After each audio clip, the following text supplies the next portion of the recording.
isn't always better. When it comes to your website, it's not about how much content or imagery you can include. It's about giving your customers exactly what they need to make a decision without distractions. Simplify the journey and you'll see the conversions follow. That's a quote from Cathleen Voss, today's guest on Revenue Boost, a marketing podcast. Hi there, I'm Carrie Curran, business growth consultant, industry analyst, and host of Revenue Boost, a marketing podcast, where we educate business leaders on how smart marketing strategies drive revenue growth. In this episode, titled From Clicks to Conversions, Scaling Revenue with Strategic SEO and CRO, I'm joined by my brilliant former colleague, SEO and CRO expert, Cathleen Voss. Cathleen and I discuss the powerful synergy between search engine optimization and conversion rate optimization and their transformative impact on revenue growth. Join us as we dive into actionable strategies that turn casual clicks into meaningful conversions. From optimizing search engine performance to crafting seamless user experiences, we'll explore how these two essential marketing pillars work together to scale revenue and fuel long-term business success. So whether you're driving direct-to-consumer sales or enhancing B2B pipelines, this episode offers insights to prioritize your efforts and maximize ROI. Let's go.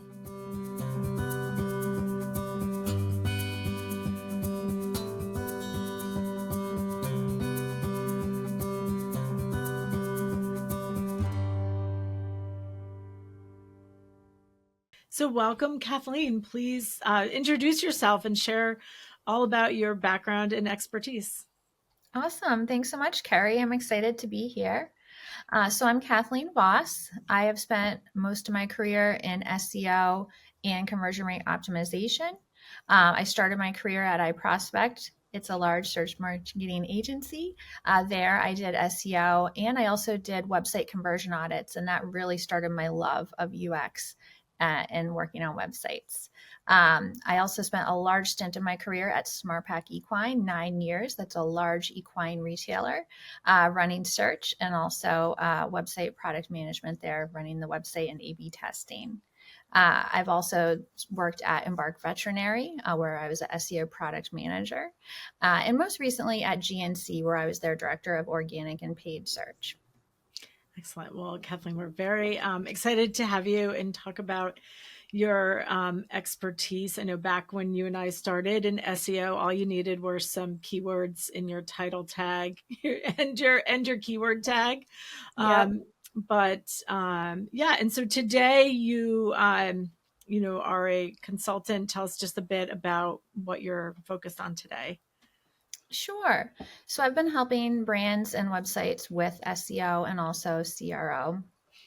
There's a lot that I can offer, and many times I do packages that include both because, for folks on a budget, small businesses, even larger brands who just want a focused project, I'll help them with the acquisition with the SEO side, and then I'll make sure that we don't forget any conversion quick wins.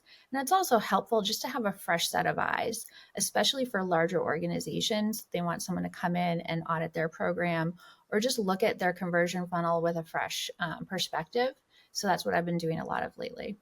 Excellent. Thank you. Well, I'm very excited for our conversation because as we talked about, SEO and CRO have greatly evolved since back in our early days of the Wild West of SEO.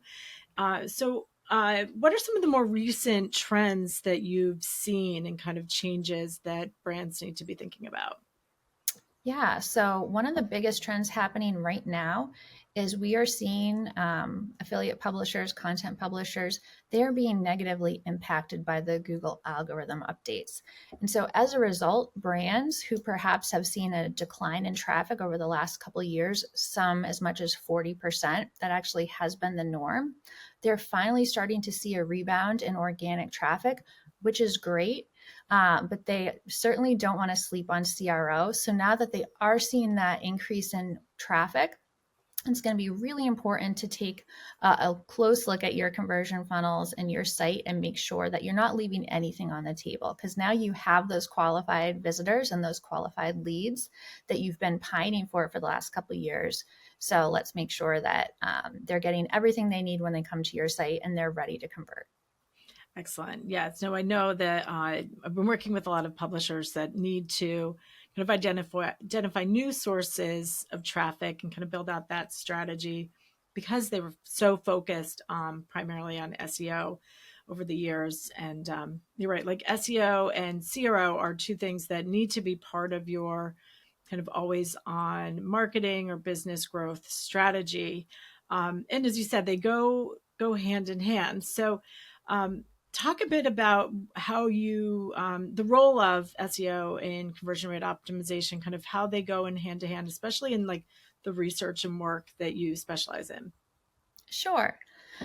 So it's something that I always dabble in. If I am in a, product management or website focused role, I'll always sneak off into Google Search Console and take a peek at search queries and just see what's going on. What's the current temperature of what people are looking for and how they're finding our site. Mm-hmm. So Mm-hmm. you'll get great research in there for, what's resonating with shoppers and with users. What are you known for? And then you'll also start to understand, oh boy, why am I not showing up for my most important products or my most important services? And that's when you know you need to invest in brand marketing and some other awareness campaigns to try and right that. But yeah, I've gotten great insights, things that people want to know, questions. That's fantastic for CRO. What are the top things they need to know about your product or your category? So I use it for finding lots of rich insights. Excellent. No, that's great. And I think you bring up such an important point of whether this is for bringing website traffic to the website, but also just more information around the product categories, what's in demand from the audiences, what types of content or keywords that they're looking for, making sure that it's aligning across all aspects of your business. But I think it's such a smart and important thing to look at that search volume and the audience search data, whether it's in Search Console, or I still always look at Google Trends to Yeah. see as well. So Absolutely. And then one other thing about the synergy between the two is you also want to look at how you appear in search results, mhm, right? So thinking of it, this could be your first impression with a user is how your site appears. You want to make sure that your categories make sense and that things are well structured, because those are going to show up as organic site links. And mhm, so that's a really helpful gut check. And then you also want to make sure that it makes sense for navigation, right? That you have your site organized, your highest level categories make sense for your brand, and that those map to your most important product categories and services. So Google your business, take a peek and see, is this how I want things to appear? And then you can work on the technical SEO in the background if things need to be tweaked. And hopefully excellent. Google will follow your guidance and instructions. They won't always, but if you Yeah, structure things correctly, they will have those good, strong signals to use. yeah, no, those are such good recommendations, and should, to your point, be part of standard best practices. And one of the things you said earlier was that you really can't sleep on conversion rate optimization, regardless of whether you're in great SEO volume and you're crushing it, or you've received an algorithm, or you're experiencing kind of the changes, the impact of the changes in the algorithm. Because as you're saying, you can't control the algorithm, you can't determine, own what's going to send traffic to your site, but you can control what you are putting on your site. And I think that's why I really wanted to dive more deeply into conversion rate optimization, because it's just not as top of mind for marketers as it should be. So um, before we dive into kind of like the broader best practices for conversion rate optimization, let's talk about kind of for the differences for D2C versus B2B types of websites. So why is conversion rate optimization so important for D2C websites when it comes to really growth and revenue strategies? Yeah. So looking at D2C, when it comes to information on your site and how you have it structured, some sites, some brands might think more is more. Well, more is not more. You really need to put yourself in the mindset of the shopper, and what they're looking for in their conversion flow.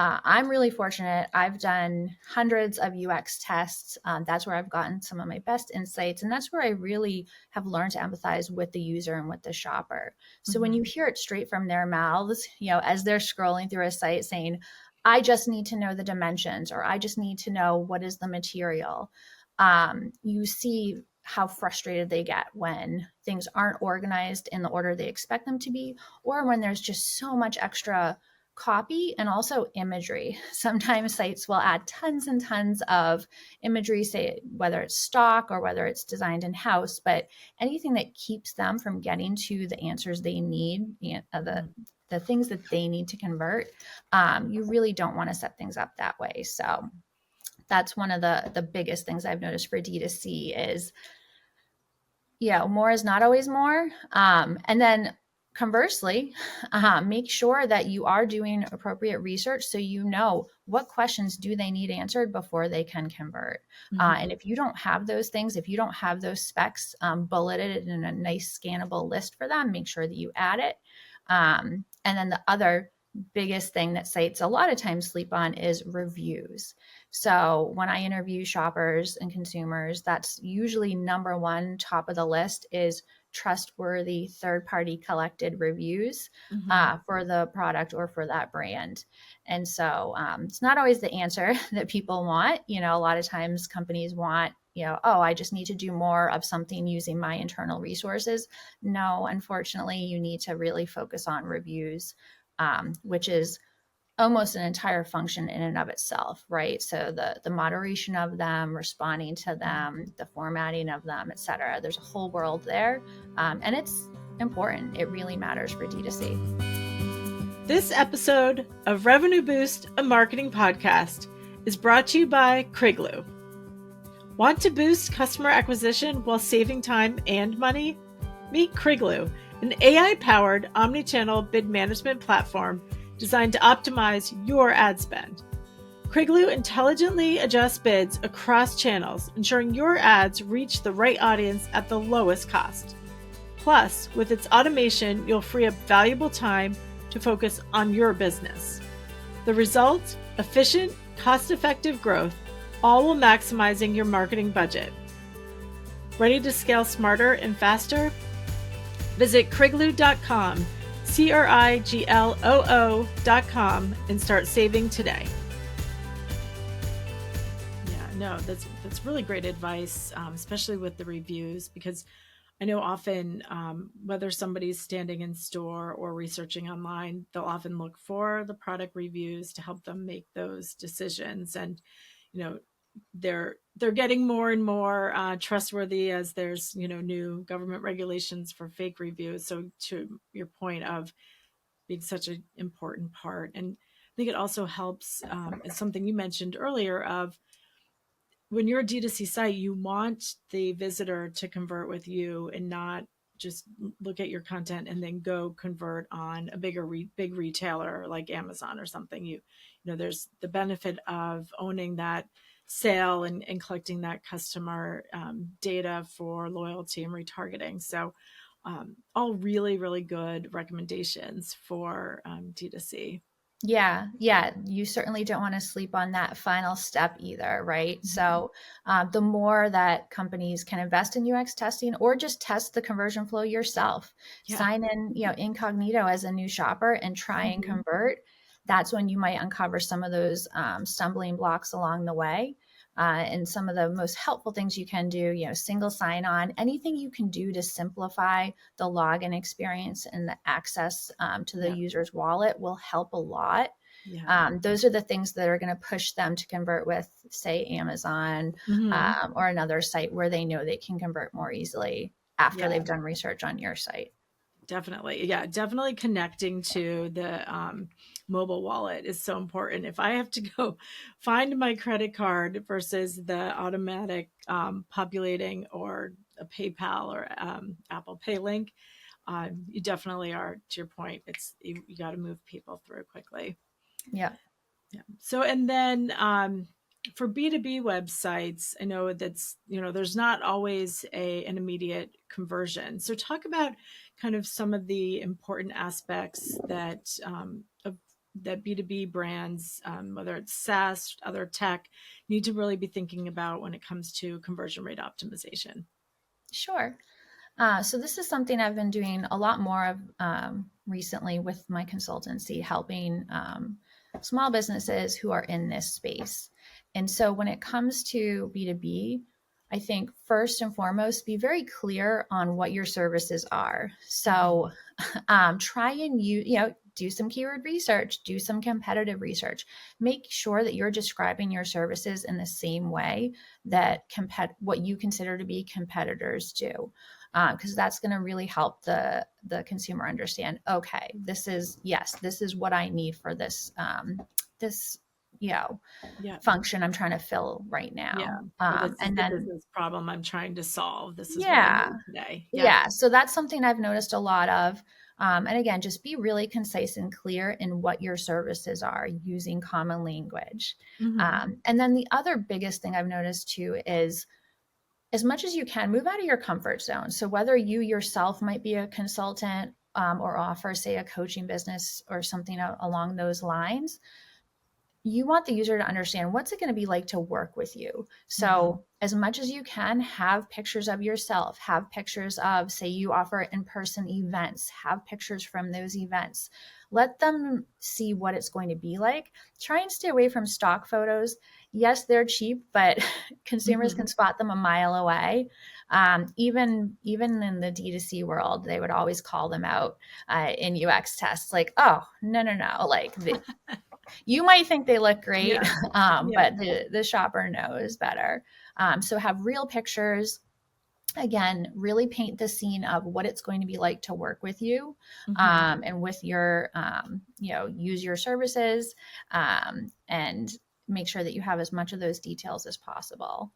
And Yeah. where you can, reviews, right? So Yeah. just like before, testimonials are fantastic, but if you can integrate with, again, that third party source, right? So for Hmm. SaaS companies, third party sources, like G2.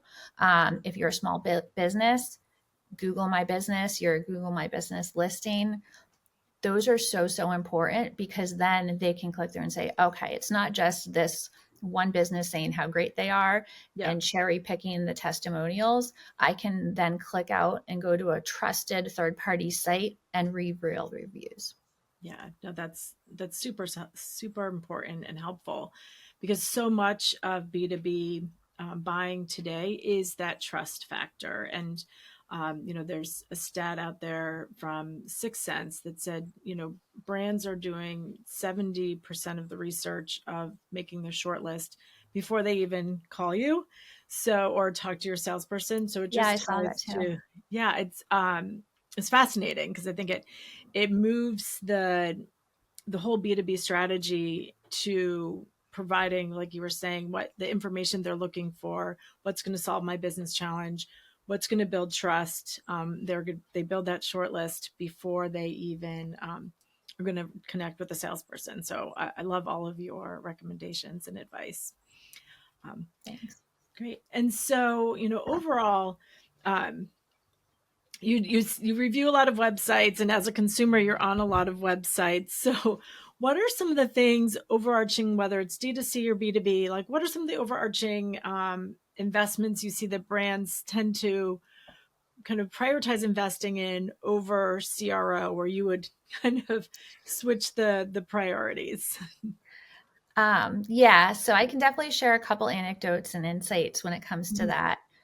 One thing that we're seeing on the rise lately is content, right? So with Mhm. the onset of AI, content is so much cheaper to create, and Yeah. so it's a little bit of a curse, because some companies, some brands and sites are really getting out of control, Mhm. where, oh wow, I can generate, pages and pages of content and put that on my site, and this great, right? So Yeah. I can really showcase what my services are all about, what my brand is all about. But what happens is it's just that much more for users to sift through and keeps them from getting to the key information that they need to convert. So that's what I've been noticing a lot of when I've been helping sites with, is just making sure that they temper that and dial it back.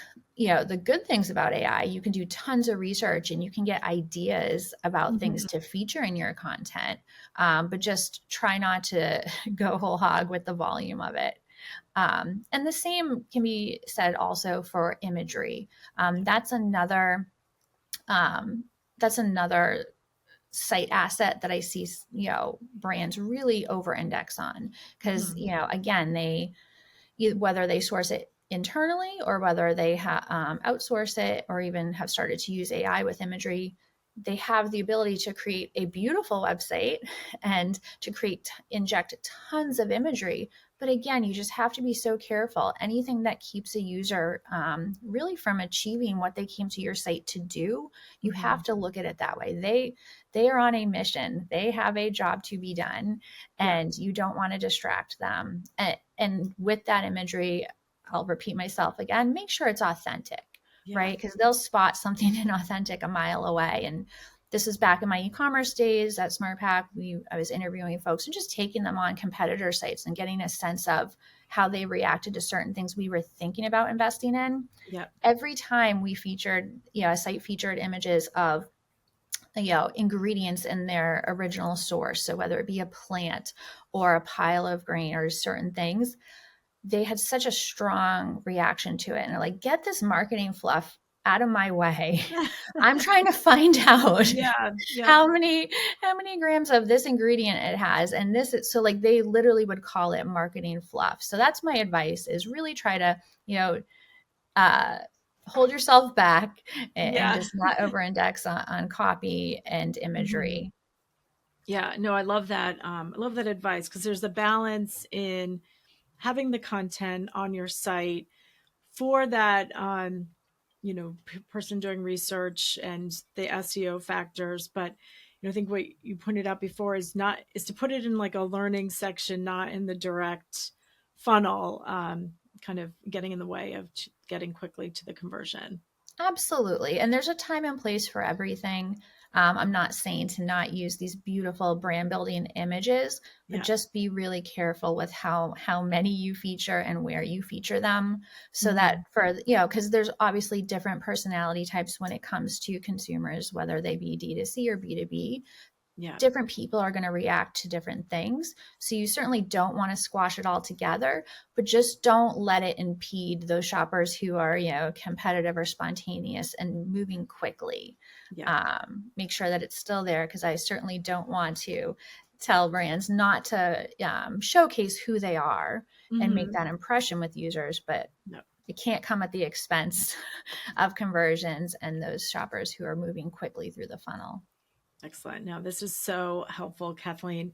So can you share, like, what are your top one or two tips for a brand that's listening now and they're thinking, oh goodness, like I better take a look at my site. Like, what are your top recommendations people should be reviewing and considering?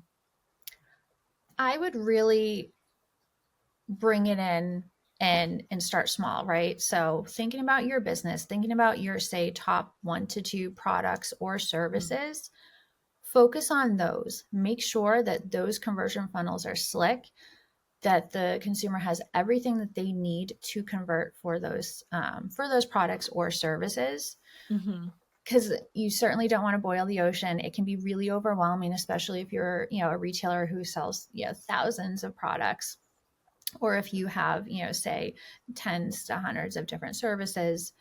Start small. Small, and just yourself or with your team, test the conversion funnel for those and see what that experience is like, and if you're getting the information that you need to convert. So Kathleen, how can people find you and tap into you for your expertise? Thanks, Carrie. So you can reach me at CathleenVoss.com. That's where you can find out more about the services that I offer. And there's a contact form that you can fill out if you'd like to chat about working together. Excellent. Thank you. Thank you so much, Kathleen. I really enjoyed our conversation today. And as we started out with, it's exciting to see how much SEO has changed from back when we started just with keywords and title tags and meta descriptions. And it's, there's so much more that can be done, and it's just making it so much more interesting and exciting and important. So thank you for sharing your expertise with us today, and hope to have you on again soon. Absolutely. I enjoyed our chat. Thank you, Carrie. Thank you. I hope you learned something from this episode of Revenue Boost, a marketing podcast. Kathleen's tips and recommendations, when implemented, can really make a positive impact on your website conversions. For more episodes like this one, be sure to subscribe and follow Revenue Boost, a marketing podcast, for more actionable examples to drive your business growth. Connect with me, Carrie Curran, at revenuebasedmarketing.com for previous episodes and to learn how I can help boost your 2025 revenue.